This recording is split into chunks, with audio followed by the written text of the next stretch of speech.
नमस्कार, मैं जयसिंह यादव आपके अपने चैनल एग्जाम स्टडी पर बहुत बहुत स्वागत करता हूं। जैसा कि आपको पता है कि जो हमारा एक रीजनिंग का पोर्शन है जिसे कहते हैं चित्रों की काउंटिंग, ठीक है ना। तो आप ऐसे समझते हैं जैसे कि मतलब मैं आपको एक बहुत ही सरलता के साथ एक चैप्टर पढ़ाने वाला हूं और वो चैप्टर है जिसे कहते हैं ना फिगर काउंटिंग, ठीक है ना। इसमें क्या होता है कि बहुत सारे स्टूडेंट को बहुत सारी दिक्कतें होती हैं और आप विश्वास मानो कि मैं आपको इस तरीके से कुछ ही पैटर्न के आधार पर आपको बताऊंगा कि जिससे आप अगर एक बार इसे देख लेंगे तो आप भूलेंगे नहीं, ठीक है ना। तो यहाँ पर मैं आपको जितने भी आने वाले वनडे एग्जाम होते हैं उसमें यहाँ से एक या दो सवाल मिल ही जाते हैं। तो इन समस्याओं का समाधान कैसे करेंगे ये आते हम यहाँ पर देखते हैं, ठीक ना। जैसे कि सबसे पहले अगर हम बात करेंगे फिगर काउंटिंग यानी चित्रों की जो गणना होती है, ठीक ना, वो कौन कौन सी चीज़ों की गणना करने के लिए आती है, ठीक ना। तो यहाँ पर तीन चीज़ों की, एक आता है त्रिभुज काउंटिंग, ठीक ना, मतलब त्रिभुजों को गिनना के लिए सवाल आता है, त्रिभुजों की काउंटिंग आती है। दूसरा यहाँ पर आता है आयत, ठीक ना, क्या आता है, आयत की गणना करने के लिए आता है, ठीक ना। और आता है वर्ग की गणना, ठीक है। ये हमारे वनडे एग्जाम में ये तीन टाइप के यहाँ पे तीन तरह से सवाल ज्यादातर क्या आता है बेटा, तो त्रिभुज आता है, ठीक ना, ट्रायंगल, ठीक है, क्या आता है यहाँ पर ट्रायंगल यानी कि आता है आपका त्रिभुज। तो सबसे पहले आज जो हम स्टार्ट करने वाले हैं वो क्या करेंगे कि त्रिभुजों के बारे में जानेंगे। बस आपको ध्यान से इस वीडियो को देखते रहना है, ठीक है। आप विश्वास मानो को आपको एक बेहतर तरीके से समझ में आ जाएगा, ठीक है। तो देखते हैं यहाँ पे पहले कि हम कुछ चीज़ें कैसे कैसे ये सवाल पहले समझते हैं कैसे आता है। जैसे अगर मैं बात कर दूं कि ये टाइप फर्स्ट अगर नाम दे दूं तो टाइप फर्स्ट में क्या होता है कि नॉर्मली, ठीक ना, कि जैसे एक त्रिभुज इस प्रकार से, ठीक ना, ये ऐसे आता है। अगर यहाँ पर एक लाइन इस तरीके से देता है या मान लीजिए एक कॉर्नर से उसके सामने वाली भुजा पर दो लाइनें दे दिया ऐसे, ठीक है। और मान लीजिए कि यहाँ पर दो लाइनों के अलावा कई सारी लाइनें दे दिया ऐसे, ठीक है भैया, ये मान लीजिए। या मैं और मान ले लेता हूँ कुछ फिगर्स, ठीक ना, वो मान लो कि यहाँ से ऐसे जहाँ जितनी लाइनें दे दें, इस लाइनें के पैटर्न को समझने के लिए बहुत आसानी से समझते हैं। जैसे क्या करेंगे, आप अगर इसमें फिगर काउंटिंग करना चाहें तो इसमें तो आसान है, हम इसमें और इसमें कर पाएँ, लेकिन फिर उसके बाद से बेटा ये थोड़ा सा टिपिकल हो जाता है। तो इन्हें हम टिपिकल हो जाता है इसलिए आसान करने का प्रयास कर रहे हैं। आपको क्या करना है, जब भी किसी कॉर्नर से किसी त्रिभुज के सामने वाली भुजा पर अगर लंब डाला गया हो तो उसके सामने वाली भुजा पर क्या करना है, आपको नंबरिंग करना है, जैसे कि मैंने यहाँ पर आपको कर दिया है। तो यहाँ पर कुछ नहीं करना है, अगर आपको बताना पड़े तो एक और दो इन्हें जोड़ दीजिए और ये हो जाएगा 3। तो यहाँ पर त्रिभुजों की संख्या कितनी आ जाएगी, 3 आ जाएगी, ठीक ना। अब इससे चाहे तो यहाँ पर एक छोटा 3 ही त्रिभुजों को गिन लेते, हम गिन भी सकते हैं। जैसे अगर हम बात करें तो यहाँ पे क्या है कि जैसे कि एक तो बेटा सबसे बड़ा वाला और एक आपका ये वाला आएगा और दूसरा आपका ये वाला आ जाएगा, ठीक ना, आप समझ गए होंगे। आ जाते हैं दूसरे यानी कि अगर मैं बात करूँ फिगर नंबर 1 है, फिगर नंबर 2 है, फिगर नंबर 3 है और फिगर नंबर 4 है। अगर इसे मैं नंबरिंग कर देता हूँ तो कुछ इस प्रकार से, तो यहाँ पर देखिएगा 3 के बाद ये 4 हो जाएगा, फिर 5 और फिर सॉरी यहाँ पर इसको, ये तो दूसरा फिगर हो गया ना। तो यहाँ पर हम नंबरिंग किससे करेंगे, इसमें भी 1 से ही करेंगे, 1 2 और 3। तो इसे जोड़ दीजिए, 1 + 2 + 3, 3 2 5, ये कितने हो जाएंगे 6। इसमें आपको कितने ट्रायंगल नजर आ रहे हैं, कितने त्रिभुज नजर आएंगे, तो वो बेटा आएंगे 6, ठीक है ना, आप समझ गए होंगे। इसके बाद यहाँ पर फिर क्या करेंगे भाई काम, एक, अब मान लीजिए कि यहाँ पर मैं एक और कॉर्नर से एक और लंब डाल देता हूँ इस प्रकार से, तो 2 3 4, ठीक है ना। तो जैसे इसमें क्या हो जाएगा 1 + 2 + 3 + 4। तो अगर इसे जोड़े तो 4 3 7 2 9 1 10, इसमें कुल कितने त्रिभुज हो जाएंगे, तो 10 त्रिभुज, ठीक है ना। तो 10 त्रिभुज हो जाएगा। अगले पर आ जाते हैं, यही काम हम इसमें भी करेंगे। जब किसी कॉर्नर से सामने वाली भुजा पर लंब डाला गया हो तो सिर्फ नंबरिंग करके जोड़ लेते हैं, ठीक ना, 1 2 3 4 5। अगर इसे भी हम यहाँ पर करें तो 1 + 2 + 3 + 4 + 5, ठीक है। तो यहाँ पर 5 4 9 और 9 3 12 12 12 तो 14 1 15, कितना हो जाएगा यहाँ पे, तो आपको पता होना चाहिए इसमें कुल कितने त्रिभुज हो जाएंगे आपके 15। क्लियर है ना, ठीक है, यहाँ पर आपके हो जाएंगे 15। अब देखते हैं कि इसी में थोड़ा सा और परिवर्तन करने के बाद क्या हमारा और किस प्रकार से सवाल बन जाता है। तो अगला सवाल जो बनता है, जैसे कि इसी कॉर्नर यानी कोने से इस पर मान लीजिए ऐसे ही लंब डाल दिया जाएगा और ये लंब मान लीजिए कि ऐसे करने के बाद यहाँ पर एक लाइन से ऐसे कट कर दिया जाए। अब इसमें कितने त्रिभुज हो जाएंगे? और इसके बाद अगर हम यहाँ से इसके सामने ऐसे यहाँ पर लाइन खींचें और इसमें भी क्या कर दें, अब यहाँ पर 2 कट मार दें, ठीक है, इस तरीके से, और ये कुछ इस प्रकार से।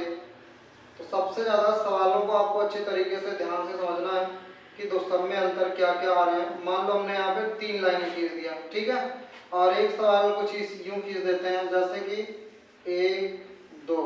अब मान लीजिए कि यहाँ पर एक ये ऐसे हो गया, ऐसे खींच दिया जाए या कुछ इस प्रकार से खींच दिया जाए, और आपसे कहा जाए कि अब बताइए, ठीक है, एक और फिगर ले लेते हैं यहाँ पे, ठीक है। तो इस प्रकार से यहाँ पे तो देखते हैं कि इसमें जैसे कि क्या क्या स्थिति बन सकती है। एक स्थिति जैसे मान लो कि ये पूरी लाइन चली जाती है, एक यहीं पर जाके रुक जाती है, और एक यहाँ से शुरुआत हो जाती है, एक यहाँ से हो जाती है। यदि इन सब में आप अंतर समझ रहे होंगे तो इन्हें काउंट करना भी बहुत आसान है। देखते हैं किस प्रकार से। जैसे इसमें आप क्या कर दीजिए, 1 2 3 नंबरिंग कर दीजिए, वैसे ऊपर वाले में कर दीजिए 1 2 3, ठीक है ना। तो इन्हें भी जोड़ दीजिए, 1 + 2 + 3, तो ये कितना हो जाएगा आपका? अब यहाँ पे हो जाएगा 3 2 5 1, आपके कितने हो जाएंगे? 6, ठीक है ना। अब यहाँ पर जैसे इसे भी आप जोड़ सकते हो, 3 2 5 और एक 6 हो जाएगा, तो 6 और 6 यानी कि एक 6 यहाँ आ रहा है, एक 6 यहाँ आ रहा है, तो यहाँ पर अगर हम जोड़ दें तो कितना हो जाएगा? 12। इसमें कुल मिलाकर के कितने त्रिभुज आने वाले हैं? 12 त्रिभुज। तो ठीक है ना, तो यहाँ पर 12 त्रिभुज आने वाले हैं। वैसे इसे भी कर देते हैं, 1 2 3 4, तो 4 3 7 2 9 1 10। आप ऐसा करिए, अब इन सब को लिख करके चाहे ना गुणा करवाइए, उससे भी आसान क्या है, कितने किसके खंड कितने हैं? 1 खंड 2 खंड 3 खंड, ठीक है ना। तो आप क्या करिए, इनमें 3 से गुणा करा दीजिए, तो 10 तिहाई कितना हो जाएगा? 30। तो इसमें कितने त्रिभुज मिलेंगे आपको? 30 त्रिभुज। कितने मिल जाएंगे? 30 त्रिभुज मिल जाएंगे। क्लियर है?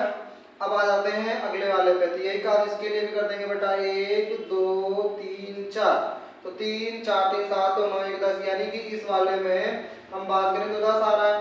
वैसे 10 इसमें भी आएगा, तो आप ऐसे करिए, 10 आप ना लिखिए, 1 भाग 2 भाग 3 भाग 4 भाग, तो इसमें कितने से गुणा करवा दें? 4, तो 10 तो कितना हो जाएगा? 40, यानी कि इसमें कुल कितने त्रिभुज हो जाएंगे? 40 त्रिभुज हो जाएंगे बेटा। कितने हो जाएंगे?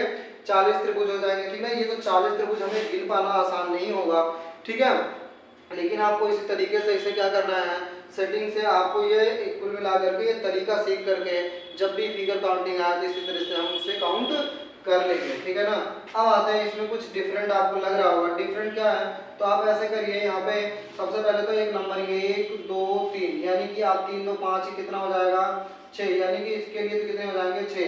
अब यहाँ पर एक जो है आप वो कर दीजिए, लिख दीजिए, और यहाँ पर 1 यहाँ पर 2 यहाँ पर 1 यहाँ पर 2 यहाँ पर 3 लिख दीजिए। तो यहाँ पर अगर 3 2 5 यानी कि 6 त्रिभुज यहाँ पर बनेंगे, यहाँ पर 2 1 कितने त्रिभुज बनेंगे? 3 त्रिभुज बनेंगे, और यहाँ पर भैया आपका एक तो रहेगा ही रहेगा। तो 6 3 9 9 1 10 और 6 कितना? 16, यानी कि कुल त्रिभुज कितने हो जाएंगे? ठीक ना। तो कुल त्रिभुज यहाँ पर अगर हम बात कर लेंगे कुल कितने त्रिभुज हो जाएंगे, तो कुल 16 त्रिभुज, ठीक है। गिन लेते हैं, 6 6 12, ठीक है, 12 और 3 15 1 16, ठीक है ना। कुल कितने हो जाएंगे आपके? 16 त्रिभुज हो जाएंगे। क्लियर है? आते हैं नेक्स्ट वाले पर, क्या कैसे करेंगे, तो 1 2 3 4 1 2 3 4 1 2 3, बस यहाँ पर जहाँ तक उसे कट किया गया है वहीं तक आपको उसे काउंट मतलब जो है लिखना है नंबर्स को, ठीक ना।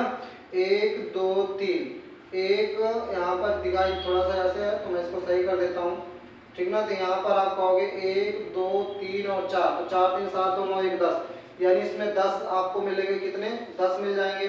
3 2 5 1 6, यहाँ पर आपको 6 जोड़ने पर आ रहा है, 3 2 5 1 6 6 आ रहा है, और 4 3 7 2 9 1 यहाँ पर 10 आ रहा है, और यहाँ पर भी आपका 10 आ रहा है। तो हम इन्हें क्या कर लेंगे, सिर्फ जोड़ लेंगे, जैसे 10 10 20 और 10 कितना हो जाएगा? 30, और 30 और 12 कितना हो जाएगा आपका? 42, ठीक ना।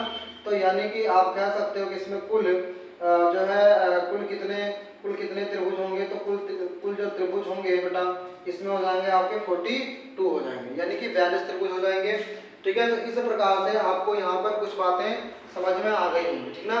अब हम चलते हैं आगे और कुछ अन्य फिगर्स को लेते हैं, ठीक है ना। देखते हैं हम थोड़ा सा और अगला पैटर्न कैसे चेंज होता है। जैसे कि यहाँ पे त्रिभुज दे दिया जाए कुछ इस प्रकार से, ठीक है। तो इसमें क्या करेगा, इसमें ये सामने वाली भुजा से इसमें मान लीजिए कि उसने कितने लंब डाले, ऐसे तीन लाइनें खींच दिया एक कॉर्नर से सामने वाली भुजा पर, कॉर्नर मतलब कोना। और यहाँ से क्या करेंगे हम, इस पर भी कितने लाइनें खींच दिए गए यहाँ पर भी ऐसे 3 लाइनें, ठीक है। तो यहाँ पर मैं कुछ और सवाल ले लेता हूँ पहले, जिसमें आपको दिखा देता हूँ कि इसमें से एक और इसमें से एक, ठीक है। तो ये अभी आपको इसमें गिन करके मैं दिखा दूंगा एक में, ठीक है। तो जैसे ये 2 3, अब ये सामने से यहाँ पर ऐसे 3, मतलब दोनों कोनों से क्या हो रहा है, दोनों कोनों से जो लाइन खींची जा रही है वो बराबर है, ठीक है ना। तो अगर लाइन बराबर होगी तो कैसे करेंगे, और अभी मैं आपको बताऊंगा कि जब लाइनें बराबर नहीं होंगी तब कैसे करेंगे, ठीक है। तो 2 2 4 लाइनें यहाँ पर हैं, और चलो ठीक है। जब यहाँ पर लाइनें बराबर नहीं होंगी तो भी मैं आपको उसे सिखाऊंगा, ठीक है ना। अभी जब यहाँ पर ये पैटर्न आपको याद रखें कि जब पैटर्न यानी सवाल में आपको ये याद रखना है, जब किसी दिए गए त्रिभुज में 2 कोनों से जो लाइन है वो बराबर संख्या में निकली हुई हो, ठीक ना। जैसे कि यहाँ पर एक कोना ये है तो यहाँ से 3 लाइनें निकली हुई हैं, और यहाँ भी ये कोना है तो यहाँ से भी 3 लाइनें, ये कोना है तो 1 लाइन निकली हुई है, और यहाँ पर 1, और यहाँ पर 3 लाइनें, और यहाँ पर भी 3, और यहाँ पर भी आपने देखा कि 4 है तो यहाँ से भी 4 लाइनें निकली हुई हैं। इस पैटर्न को आप अच्छे से समझें कि इस तरह से सवाल आएंगे तो कैसे हम करेंगे। आपको सबसे पहले मैं यहाँ पर बता देता हूँ कि इसमें आपको क्या करना है। जैसे क्या होगे 1 और 2, तो यहाँ पे जो लास्ट में आप नंबरिंग करने के बाद आएगा उसका आपको क्या कर देना है क्यूब, यानी कि 2 का क्यूब कितना हो जाएगा, 2 दूना 4 दूनी 8 हो जाएगा। तो इसमें कितने कितने त्रिभुज आपको मिलेंगे, 8। यानी कि जो चीज़ें बस यहाँ पर नंबरिंग करना है, ठीक ना, नंबरिंग जो आएगा उसका क्या कर देना है, क्यूब कर देना है। क्लियर है ना, ठीक है। अब वैसे इसमें भी करते हैं, क्या हो जाएगा 1 2 3 और 4। इधर से भी आप अगर नंबरिंग करोगे तो भी यहाँ पर कितना आने वाला है, 4, ठीक है ना। तो यही इसीलिए यहाँ पर बोला गया है कि सभी बराबर होने चाहिए। तो आप क्या करोगे, 4 की पावर 3, 4 चौको 16, चौको कितना हो जाएगा 64, ठीक है ना। तो आपको बताना होगा कि इसमें कुल कितने त्रिभुज हो जाएंगे, 64, ठीक है ना। इसमें कितने हो जाएंगे, 8। आ जाते हैं इसमें चेक करते हैं, 1 2 3 4, हालांकि इसमें भी 4 हो रहा है बेटा, तो 4 का क्यूब इसमें भी 64 ही हो जाने वाला है, ठीक है ना। तो इसमें जो है ना मैं ऐसा करता हूँ कि इसमें 2 लाइनें ही कर देता हूँ, ठीक है। इसमें 2 लाइनें ही हो जाती हैं। जब इसमें 2 लाइनें आ जाती हैं तब अगर हम चेक करें तो कितने हो जाएंगे, ये चीज़ें आप देख लीजिए, ठीक है। तो एक लाइन है, तो यहाँ पर क्या हो जाएगा 1 2 3, ठीक है। तो क्या कर देंगे, 3 का क्यूब, 3 3 का 9, 3 कितना हो जाएगा 27। इस वाले फिगर में कुल कितने त्रिभुज मिलने वाले हैं, तो 27, ठीक है ना। आपको बिल्कुल परेशान नहीं होना है कि इसे हम काउंट करें, काउंट करना थोड़ा मुश्किल होगा, ठीक है। आपको समय भी बर्बाद होगा, तो आपको ये तरीका सीखना है इसके लिए, ठीक है। आ जाते हैं यहाँ पे, अगला क्या होगा 1 2 3 4 और 5। अब यानी कि 5 का क्यूब करेंगे तो क्या हो जाएगा, 5 का क्यूब अगर हम करेंगे तो क्या हो जाएगा, ठीक ना, 55 25 पंचे कितना हो जाएगा 125, कितना हो जाएगा 55 25 पंचे 125।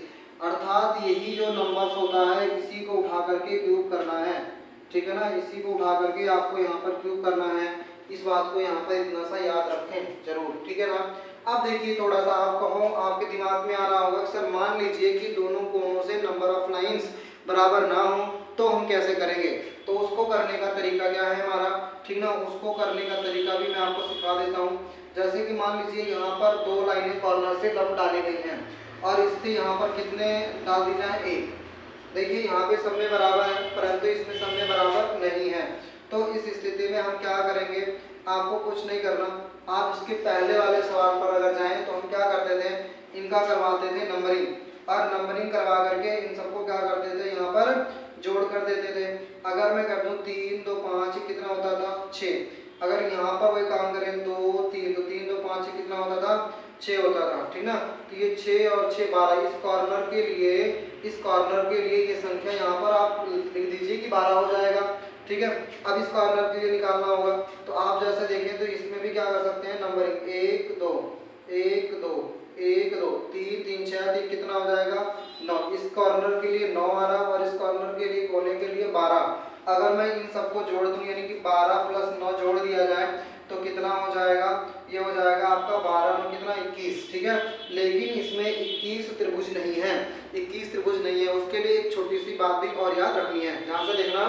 आपको इसके अलावा क्या करना होगा कि ये दो कोने छोड़ करके जहां से जो लाइन खींची गई है, जो उसकी शुरुआत की जा रही है, उसको छोड़ करके आपको क्या करना है कि जितने भी यहाँ पे आपको ये दिखाई दे रहा होगा कोना, जैसे 1 2 3 4 5 6, तो यानी कि 6 ऐसे जगह जो जॉइंट आपको दिखाई दे रहे हैं रेखाओं के, ठीक है ना। तो यहाँ पे 6 जॉइंट आपको दिखाई दे रहे हैं, तो इनको आप गिन लीजिए 1 2 3 4 5 6 और इसमें से आप क्या कर दीजिए 6 यहाँ से घटा दीजिए। जब आप यहाँ से 6 घटा देंगे तो कितने हो जाएंगे आपके 14, ठीक है ना। ठीक है, तो यहाँ पर आपको इस बात को याद रखना है कि जब भी आप इस तरीके की चीज़ों को देखें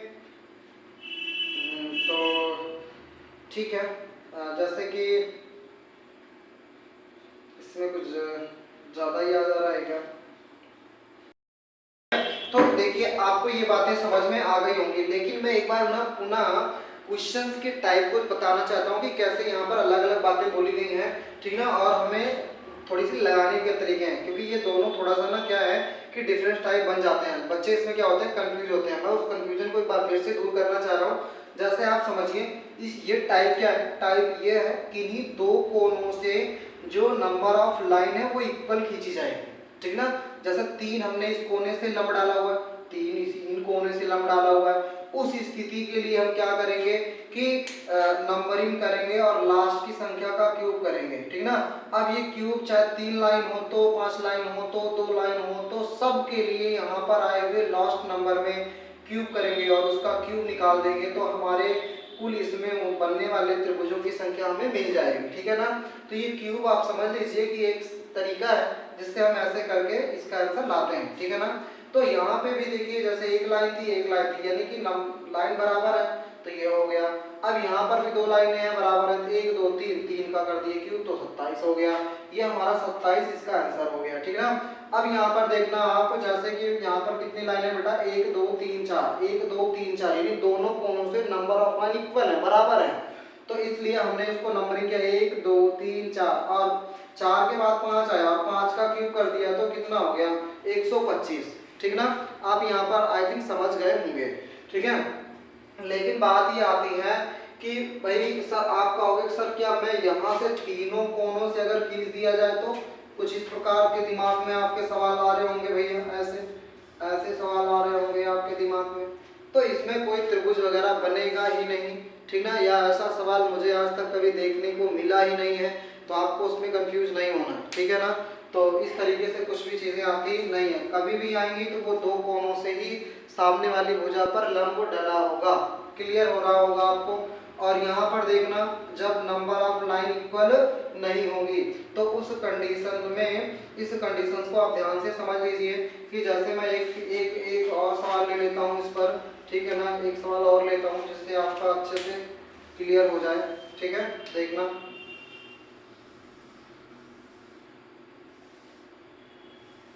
ठीक है। जैसे मान लीजिए कि हमने 3 लाइनें यहाँ पर खींच दिया है और इधर से मैं अगर एक लाइन ही खींच दूँ तो नंबर ऑफ लाइन दोनों कोनों से बराबर तो नहीं है, तो इन्हें तो सॉल्व करेंगे कैसे। तो आप ये समझना कि जो ये लाइनें आ रही हैं इनको आप यहाँ पर पहले जैसा ऐसे नंबरिंग कर दीजिए, इसको भी नंबरिंग कर दीजिए 4 तो 4 3 7 तो 9 1 10 हो जाएगा, यहाँ पर भी 10 होगा। इन दोनों का जोड़ बता देना यहाँ पर कितना होगा इस कोने के लिए, यानी 20 नंबर है इस कोने के लिए, ठीक है। अब जैसे इस वाली लाइन से यहाँ पर डाला जा रहा है तो यहाँ पर भी इसे नंबरिंग करिए 1 2 1 2 1 2 1 2। अगर मैं बात करूँ कि 3 3 6 3 9 3 12, यानी कि इसके लिए कितना हो जाएगा आपका, इस कोने के लिए जो संख्या निकल करके आएगी वो कितनी आएगी 12 आएगी, ठीक है ना। तो आप यहाँ पर दोनों को जोड़ दीजिए, 20 प्लस कितना हो जाएगा 12, 20 प्लस जब 12 हम करेंगे तो कितना हो जाएगा 20 प्लस जो 12 करोगे आप यहाँ पर आपको मिलेगा 32, ठीक है ना। तो लेकिन क्या 32 इसमें ट्रायंगल होंगे, त्रिभुज तो नहीं, इसमें त्रिभुज 32 नहीं होने वाले हैं, आपको कुछ कम होंगे। कितने कम होंगे, कैसे कम करेंगे ये बात समझना। इन दोनों कोनों को छोड़ करके बेटा जहां से लंब डाला गया हो उसके बाद जितने कोने उस त्रिभुज में बन रहे हो सबको गिन लीजिए।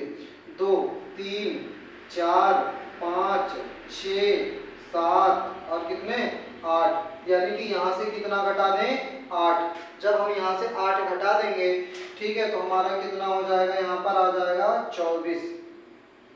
ठीक है, तो इसमें कुल कितने त्रिभुज हो जाएंगे, तो वो 24 हो जाएंगे। ठीक है ना, तो मेरे हिसाब से ये इन दोनों पैटर्नों को आप अच्छे से समझ पाए होंगे। ठीक है ना, तो हम चलते हैं और अगले वाले पे। ठीक है कि क्या और इस टाइप के सवाल लेते हैं। 2 की घात जो क्यूब है सर वो कैसे होगा? 2 गुना 4 दुनिया 8। नहीं तो उसमें कैसे लगा दिए आप पहले से इसके अंदर? इसके अंदर हाँ। ये लगा दिए हैं, बाकी हम तो कह दिया है ना यहाँ पर लगा दिए हैं तो सबके लिए हो जाएगा। इसमें मिटा देता हूँ, कोई दिक्कत नहीं है। ये सबके लिए क्यूब आएगा लास्ट वाले नंबर के लिए बस। ठीक है ना, कुछ 1 मिनट रुक जाओ। ठीक है बेटा, तो इसके बाद जो वीडियो हम और जो इसके अभी ट्रायंगल ना एक बड़ा चैप्टर है। ठीक है, यहाँ से बहुत अनेक प्रकार से सवाल आते हैं, तो मैं आप विश्वास मानो कि इसमें अभी तक जितने एग्जाम ट्रायंगल से पूछे गए हैं वनडे एग्जाम में, मैं एक भी नहीं छोड़ूंगा, सारा का सारा करवाऊंगा। ठीक ना, बस आप मेरे इस चैनल पर बने रहें। ठीक ना, और आप देखते रहें। अगर कोई भी त्रुटि या गलती हो तो आपसे कमेंट में जरूर करें। ठीक ना, तो इसके बाद जो अगला होगा और कुछ फिगर्स होंगे मैं आपको नेक्स्ट वीडियो में दूंगा। तो बहुत बहुत धन्यवाद।